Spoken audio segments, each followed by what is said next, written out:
the cultural group that I chose to do my research on is Hispanics. I chose to do my research on them because I think they are a very hardworking group of people. They have to face a lot of adversity. They have to hear a lot of stereotypes, but that doesn't stop them from doing what they need to do to ensure they have a better future for themselves, their children, and future generations to come. Um, I have a best friend. She's one of my best friends, and she is Chilean, which I know isn't the same as Hispanic, but they do have some of the same ethnic background. She is very hardworking. She is ambitious. She, no matter, she won't let anything get in her way. She will do what she needs to do. She will find a way for her to make it happen for herself. Another thing I like about her is she's very proud of where she comes from and who she is. And I'm the same way. I'm very proud of who I am and where I come from and what my ancestors did, what my grandparents did to ensure that I have a better future, and I have more opportunities than they did. So a little bit of history about Hispanics. They are the largest growing group in America, the largest growing ethnic group in America. I'm sorry. And the term Hispanic was first adopted by the U.S. government in the early 1970s, and has since then been used in local government, state government, federal government, mass media, business market research, all over. And it has been used in the U.S. Census since 1980.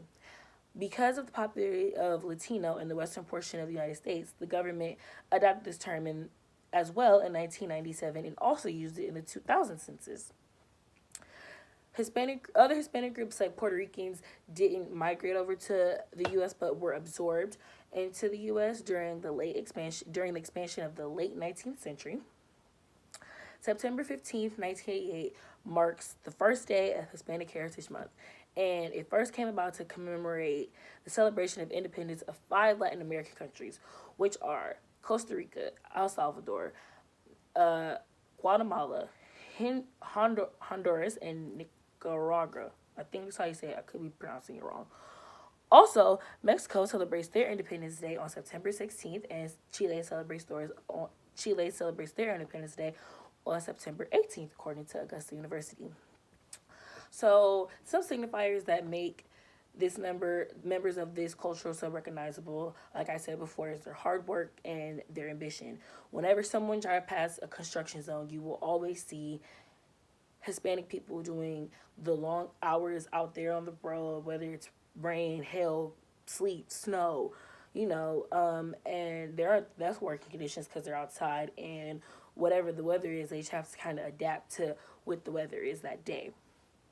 Um, a joint report conducted by this American Society of Safety Engineers, the SS, the ASSE, and the National Institute for Occupational Safety and Health concludes workers who are young and Hispanic and work for small construction firms likely face greater occupational safety and health challenges than almost any other employee segment or industry in the United States. Therefore, um, they will face they will have more health problems, and they face worse working conditions than any other employee in the United States. But that doesn't stop them from doing what they need to do to provide for their families. In 2013, there were 817 fatal on the job injuries on the construction sites, more than any other industry, according to EHS today.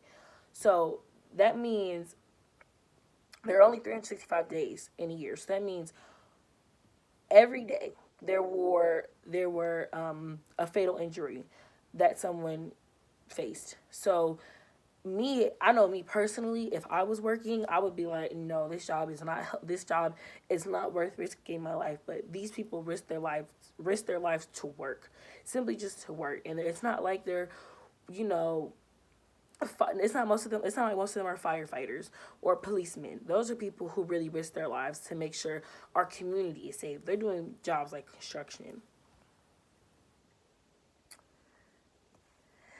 Hispanic people are people who stick together. They come from a collective culture where group activities are dominant and the responsibility is shared between people, and accountability is collective because of the emphasis on collectivity, harmony, and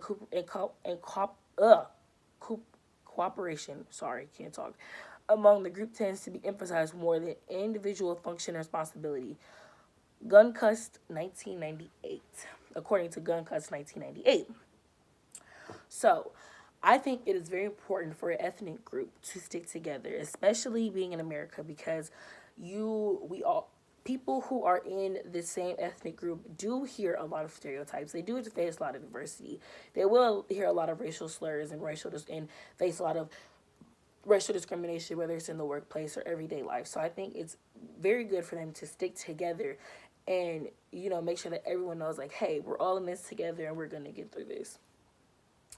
The common misconception that other people in American society have about Hispanic people is, sorry, lost the page, is that they're a racial group and not an ethnic group.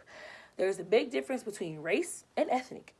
A race refers to a person's physical appearance such as their eyes, their hair, the color of their skin, where ethnicity focuses on the cultural factors such as your nationality, your regional culture, your ancestry, and your language. Hispanics were often listed as a distinct racial group when a diversity task force recommended elimination of New York City school programs for gifted students. The committee and the news media lumped Hispanics into one racial group, calling the city's Hispanic majority schools segregated without paying attention to how racial differences among Hispanics affected identities and outcomes. Seeing Hispanics as a racial group erases our diversity and discounts the racism and pigment that plague Hispanic societies to ask Afro-Hispanics to choose between being black and being Hispanic to negate their unique identity, Horatio, according to Horatio. Asking someone to pick between being black and Hispanic is like asking someone to take off their skin. You can't, it's part of who they are. If they have a black parent and a Hispanic parent, they have a black background and a Hispanic background. Therefore, it's part of who they are. When they come together and make a child, it's one. It's part of who they are. They have different parts, pieces to them. That's what makes them so special, in my opinion.